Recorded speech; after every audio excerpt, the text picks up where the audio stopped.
Hello, heroes. It's time for the hero stuff, bro! That hero stuff! I'm done yelling for now. And what's up, man? I've been reading this book called The Lies Men Believe and the Truth That Will Set Them Free by Robert Wohlgemuth. It's a real good book, man. It's a good read. I'm listening to it on the Hoopla. It's an app you should get. They're not a sponsor. I'm just letting you know it's a cool app if you want audiobooks, because that's how I learn audio style. Anyway, so in this book, he's talking about just certain lies, and one lie he's talking about, the one I'm in right now, is that it's the person I project is more important than the person I really am. The person I project is more important than the person I really am.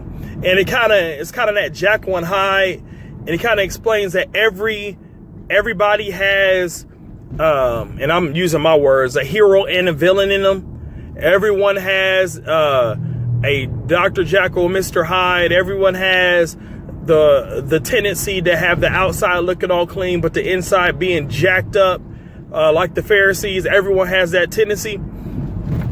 And Jesus died for both the hero and the villain in you. So you don't have to pretend. You don't have to pretend that you perfect. You know what I mean? That was the issue. Not that you had the dirtiness in you, and that the Pharisees were unclean and things like that. It was the fact that they were pretending that they had their lives all together. And I think that's the worst thing you can do as a man is pretend that you don't struggle, put out this facade that you don't struggle, you have it all together, you perfect. Even me, I'm really careful about, even when I'm doing these videos, to not pretend that I have it all together. I'm always trying to telling you that I'm learning just like you are, that I make mistakes just like you do. I'm not perfect. I'm just doing what I feel that's necessary. Christian men need voices out here to encourage them to keep on moving forward. That's all I'm doing. Beyond that, my insides are dirty, because I'm a sinner. I'm a sinner that need grace. And he said something that stood out to me. Without sin, there will be no need of grace.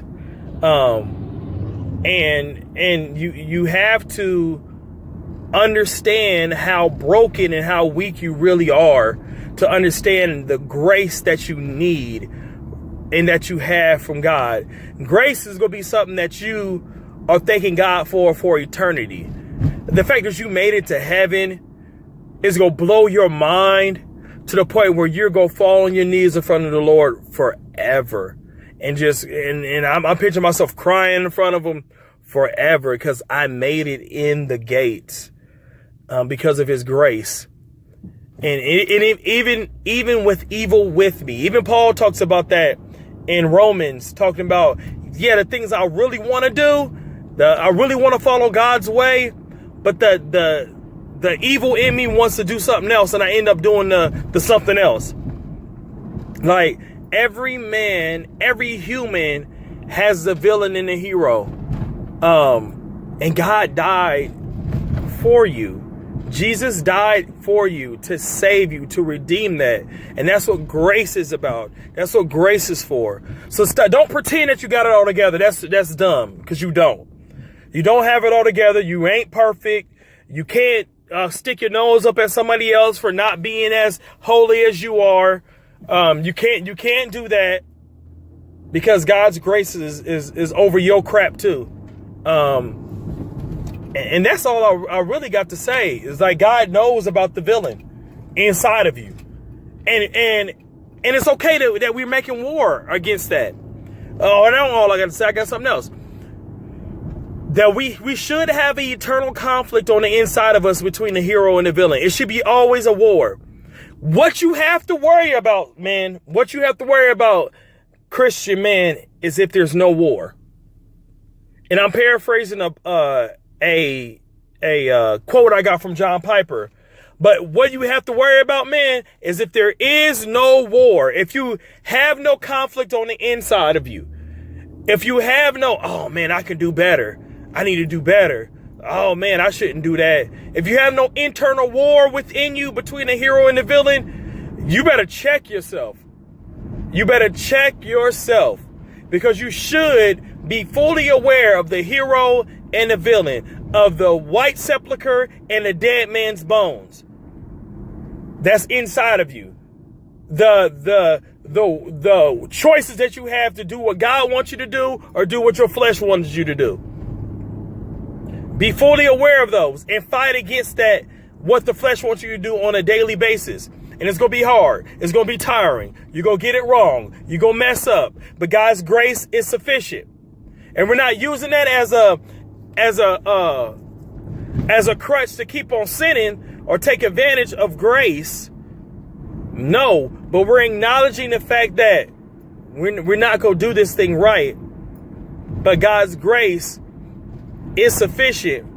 And we mourn over our sin, and we keep on pushing forward and keep on warring against our flesh. And we go win. We go win. When Jesus comes, we go win. Daily battles, we're going to win. The fight over our eyes and the temptation to look at this and to do this and to do that, we go win. And we go lose sometimes. But God's grace is sufficient. Don't hide. Don't pretend that you have no villain on the inside of you. Don't pretend that you're not full of dead man's bones. Don't pretend you're not weak. Don't pretend, man. It doesn't help you out. And that's all I got to say. Be watchful. Stand firm in the faith. Act like men and be strong. Whoop-ah!